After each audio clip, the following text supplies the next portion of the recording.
नमस्कार, मी सारिका. S9च्या बातमीपत्रात आपलं स्वागत.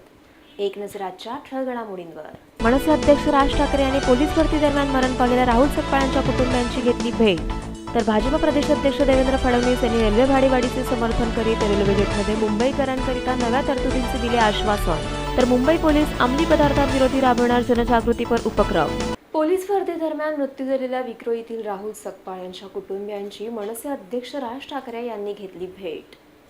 महाराष्ट्राच्या विविध कानाकोपऱ्यातून मुंबई पोलीस भरतीसाठी येणारी मुले अनेक स्वप्ने उराशी बाळगत येतात, परंतु सर्वांची स्वप्ने पूर्ण होतात असे नाही.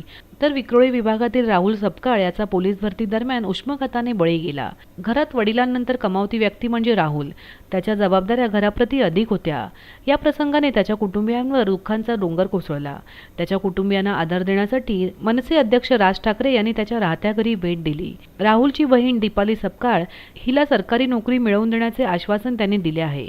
प्रथमतः पोलीस भरती स्पर्धा नियोजनात्मक राबविली असती तर आज ही दुःखद घटना घडली नसती. सरकारने सध्याच्या परिस्थितीचा आढावा घेऊन पुढील पोलीस भरतीची योजना सुनियोजित करावी व महाराष्ट्राच्या कानाकोपऱ्यातून येणाऱ्या मुलांच्या राहण्यापासून ते इतर सोयी उपलब्ध करून द्याव्या, असे वक्तव्य राहुलची बहीण दीपाली सकपाळ हिने केले.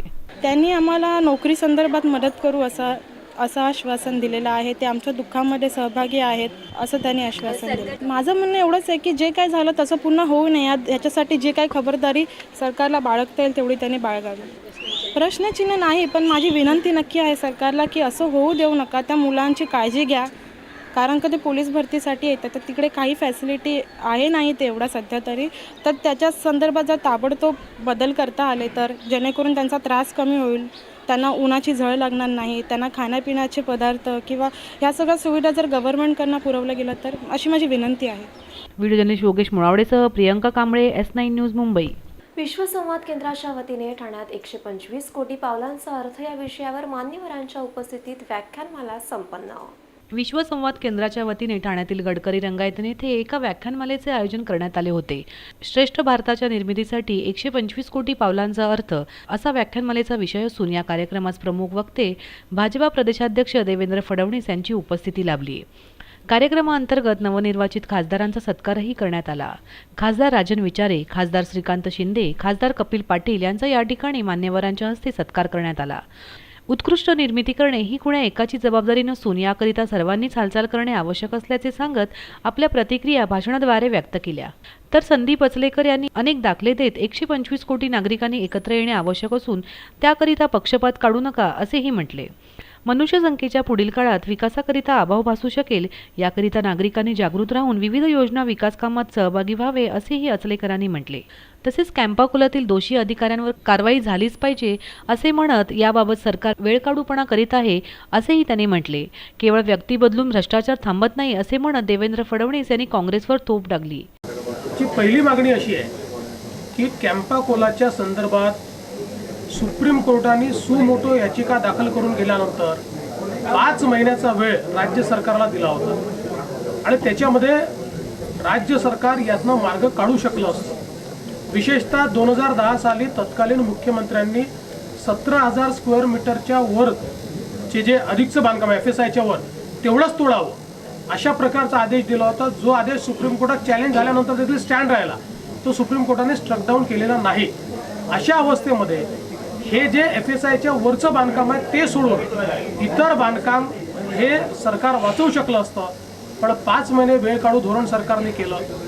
त्याच्यामध्ये कधी ॲडव्होकेट जनरलला विचारू, कधी सॉलिसिटर जनरलला विचारू, कधी आम्ही आदेश दिलेले आहेत. मुख्यमंत्र्यांनी असंवेदनशीलता याच्यामध्ये दाखवली आणि त्यामुळे ही अवस्था आली आहे. एकीकडे ज्यावेळेस हे बांधकाम तुम्ही तोडण्याचं काम त्या ठिकाणी करताय, त्याचवेळी ज्यांनी बांधकाम केलं, ज्यांनी परवानग्या दिल्या किंवा ज्यांनी परवानग्या नसताना बांधकाम होऊ दिलं, त्यांच्यावर कारवाई का नाही? त्यांच्यावरही कारवाई केली पाहिजे. ज्या लोकांनी हे बांधकाम विकून लाखो करोडो रुपये कमवले, त्यांच्यावर पहिले कारवाई करायची हिंमत ही मुख्यमंत्र्यांनी दाखवली पाहिजे अशी आमची मागणी. व्हिडिओ जर्नलिस्ट सागर सगळेकरसह सारिका साळुंखे, S9 न्यूज, ठाणे. S9च्या बातमीपत्रात वेळ झाली अल्पशा विश्रांतीची.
बातमीपत्रात आपलं स्वागत। मुलुंड पूर्वेच्या राजे संभाजी मैदानात समस्यांच्या विळख्यात मैदानात चालण्याकरिता बसवलेले पेवर ब्लॉक खराब झाल्याने नागरिक त्रस्त।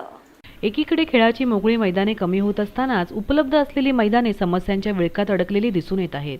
मुलुंड पूर्वेचे राजे संभाजी मैदान हे समस्यांचे माहेरघर बनले आहे। संभाजी मैदानातून पादचाऱ्यांना चालण्यासाठी बनवलेल्या पायवाटांवरील पेवर ब्लॉक ठिकठिकाणी निघाले आहेत, त्यामुळे पादचाऱ्यांना मोठ्या त्रासाला सामोरे जावे लागत आहे।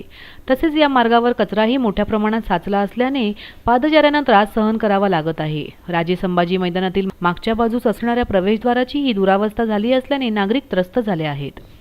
तुटलेले पदपद, जागोजागी साचलेला कचरा आणि अपुरी लाईट व्यवस्था यामुळे परिसरातील नागरिक त्रस्त आहेत। या समस्यांची ताबडतोब सोडवणूक व्हावी अशी मागणी येथील स्थानिक नागरिक करीत आहे। Kaustubh Darves, S9 news, Mumbai. Railway प्रवासी भाड्यात 14.2% वाढ, 25 जूनपासून नवे दर लागू।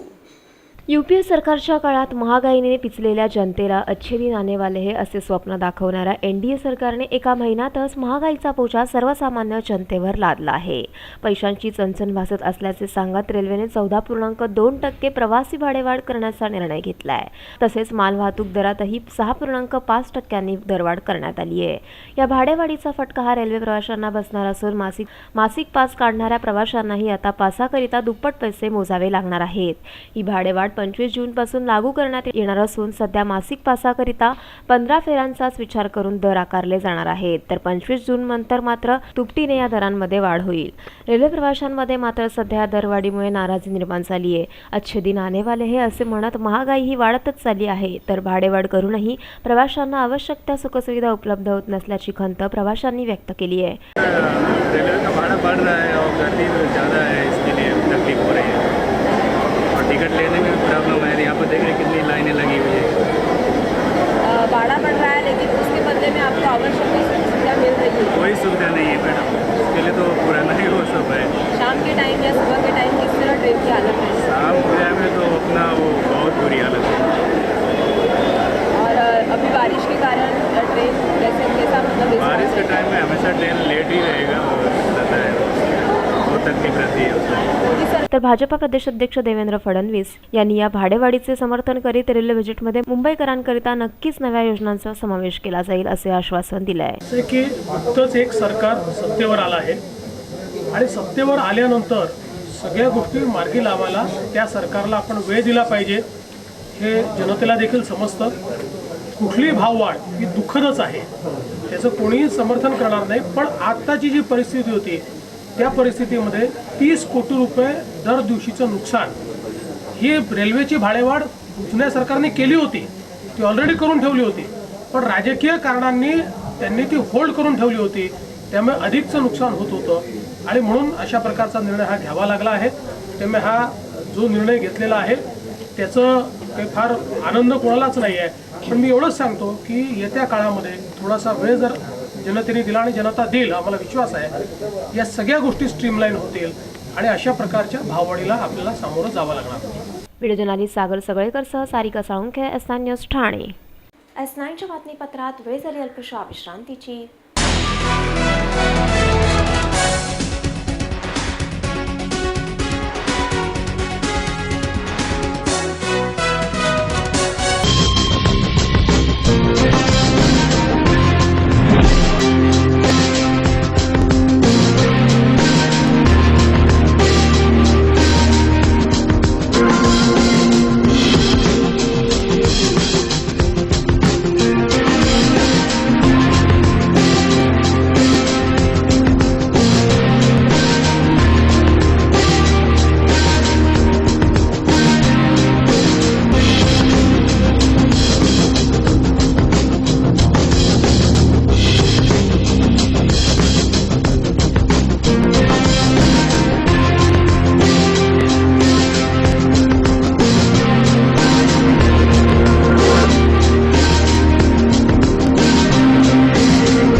S9च्या बातमीपत्रात आपलं स्वागत.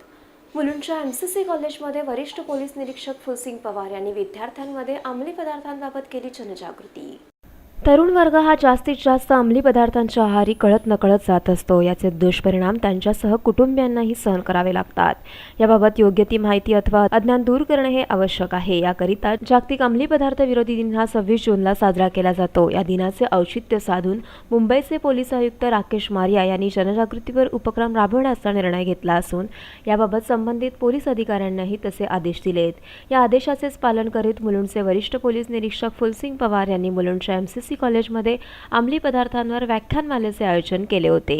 या व्याख्यानमालेमध्ये अंमली पदार्थांच्या सेवनाने आरोग्यावर होणारे दुष्परिणाम, त्यातून निर्माण होणारी व्याधी याची माहिती देण्यात आली. तसेच कोणतेही काम अथवा मन प्रसन्न ठेवण्याकरिता अंमली पदार्थांचा वापर करणे हे अयोग्य आहे हे त्यांना पटवून देण्यात आले. त्याकरिता चांगले विचार आत्मसात करा आणि आत्मविश्वास दृढ करा यांसारख्या अनेक गोष्टींचा सल्ला व्याख्यानमालेतून उपस्थितांना देण्यात आला. महाविद्यालयातील तरुण तरुणी मोठ्या संख्येने या व्याख्यानमालेकरिता येथे उपस्थित होते. एकाग्रतेकरताही काही व्यायामही येथे मुलांकडून करून घेण्यात आले. तसेच याबाबत वरिष्ठ पोलीस निरीक्षक फुलसिंग पवार यांनी माहिती S9शी बोलताना दिली. जो अभी 26 को जो एंटी ड्रग अवार्ड्स डे है, तो वो एंटी ड्रग, एंटी नार्कोटिक्स और एंटी ड्रग्स डे के अवसर पर हम लोगों ने स्टूडेंट में अवेयरनेस करने का सोचा है. हमारे कमिश्नर साहब श्रीयुत राकेश मारिया साहब ने हमको कहीं गाइडलाइंस दिया है, इंस्ट्रक्शन दिया है कि आज जो यंग जनरेशन है, युवा पीढ़ी है, वो आज ड्रग के इन्वॉल्व हो गई है. तो इसका इफ़ेक्ट सोसाइटी पे और नेशन पे हो रहा है, मुंबई सिटी पे हो रहा है. और कहीं जगह पे ऐसे कहीं जो घर लेके जो युवा है जो क्राइम कर रहे हैं उसको प्रिवेंट करना है, रोकना है. इसलिए जो अवेयरनेस करने का हमको एक CP साहब ने आदेश दिया है, उसको हम फॉलो करके इन स्टूडेंट को हम अवेयरनेस एंटी ड्रग के बारे में एंटी ड्रग के बारे में हमने उनको अवेयरनेस करने की कोशिश कर रहे हैं. इसलिए प्रोग्राम यहाँ पे अरेंज किया है. तो यहाँ पर आपने बच्चों लोगों को क्या क्या सिखाया है, क्या क्या एक्टिविटीज़ कराया है? तो बच्चे लोगों को ये सिखाया है कि ड्रग के रीज़न क्या है, उसके कॉजेज़ क्या है, रूट क्या है, और ये बॉडी के फिजिकल पे क्या इफेक्ट होता है, सोसाइटी के क्या इफेक्ट होता है, नेशन को क्या होता है, और सिटी जो मुंबई सिटी के ऊपर क्या इफेक्ट होता है वो बताया है.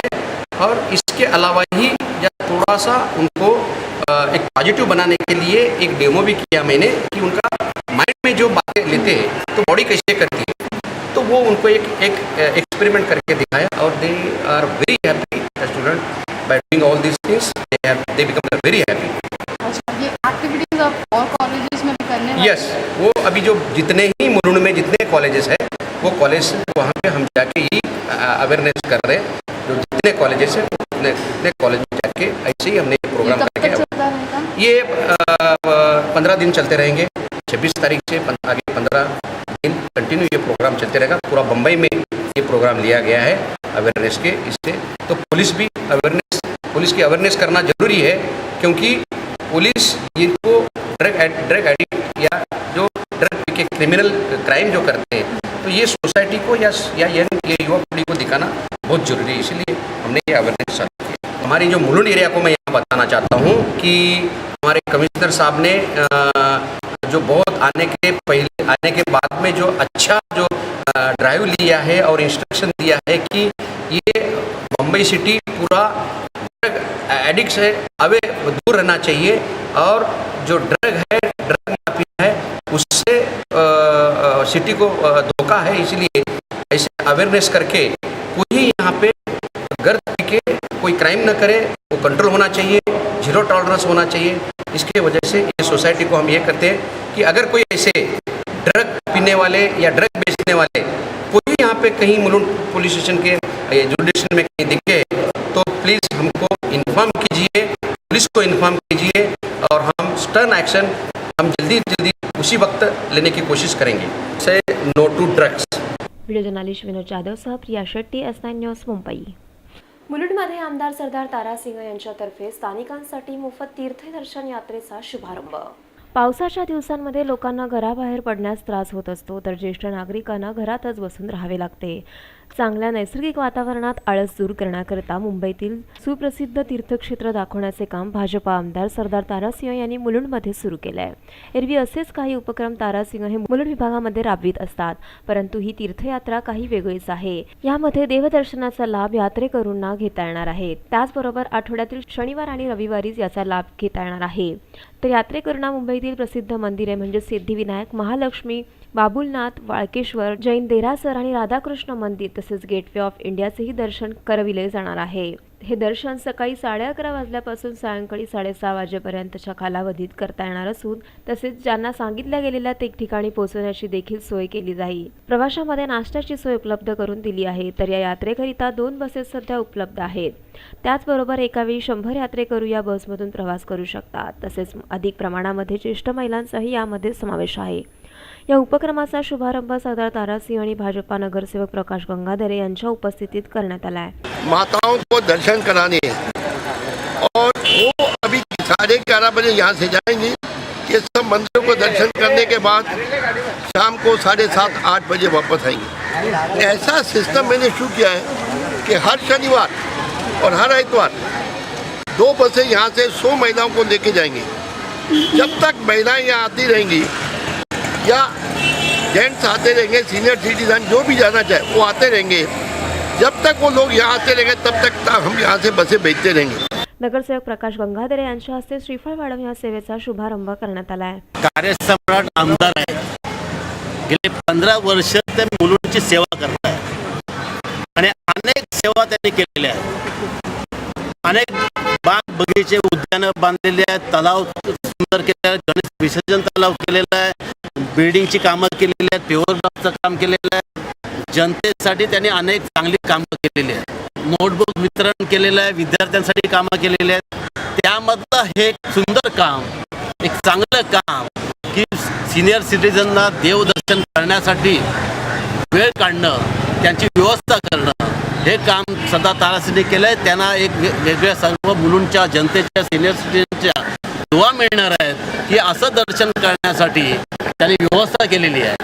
मला असं वाटतं की अनेक लोक त्याच्यामध्ये आहेत की अनेक लोकांनी मुंबईमध्ये एवढे सुंदर सुंदर मंदिरं आहेत पण ते पाहिलेले नसतील, त्याचं दर्शन झालेलं नसते आणि त्याच्यामुळेच अनेकांची व्यवस्था सरदार तारासिंह आपल्या माध्यमातून करतायत. मी त्यांचं भारतीय जनता पार्टी मुलुंडच्या वतीने अभिनंदन करतो की अशीच व्यवस्था, देवदर्शनाची व्यवस्था सगळ्याच लोकांच्यासाठी, सिनियर सिटीजन असो, विद्यार्थ्यांसाठी असो आणि बाकीच्या सर्व लोकांसाठी असू दे, महिलांसाठी असू दे, त्यांनी करत राहावं. त्यांना भगवान त्यांच्या आयुष्याला कलाटणी देणार, त्यांना यश देतो भविष्यामध्ये ते पुन्हा एकदा आम्हाला या मुलुंडमध्ये मंत्री म्हणून येऊ दे अशी आम्ही त्यांच्या प्रार्थना. व्हिडिओ जर्नलिस्ट विनोद जाधवसह प्रिया शेट्टी, S9 न्यूज, मुंबई. राजकीय वैमनस्यातून रापोडीतील मनसे उपविभागीय अध्यक्ष जमील शेख यांच्यावर वार करण्यात आले.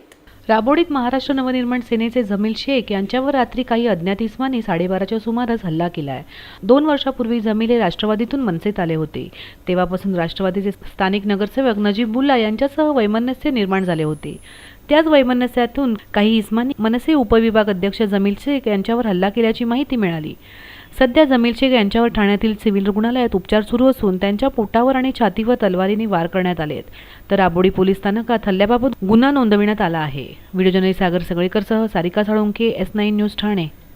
शेवटी पुन्हा एक नजर आजच्या ठळक घडामोडींवर. मनसे अध्यक्ष राज ठाकरे यांनी पोलीस भरती दरम्यान मरण पावलेल्या राहुल सकपाळ कुटुंबियांची घेतली भेट. तर भाजप प्रदेशाध्यक्ष देवेंद्र फडणवीस यांनी रेल्वे भाडेवाढीचे समर्थन करीत रेल्वे बजेटमध्ये मुंबईकरांकरिता नव्या तरतुदींचे दिले आश्वासन. तर मुंबई पोलीस अंमली पदार्थांविरोधी राबवणार जनजागृतीपर उपक्रम. S9च्या बातमीपत्रात इथेच थांबू. तोपर्यंत नमस्कार.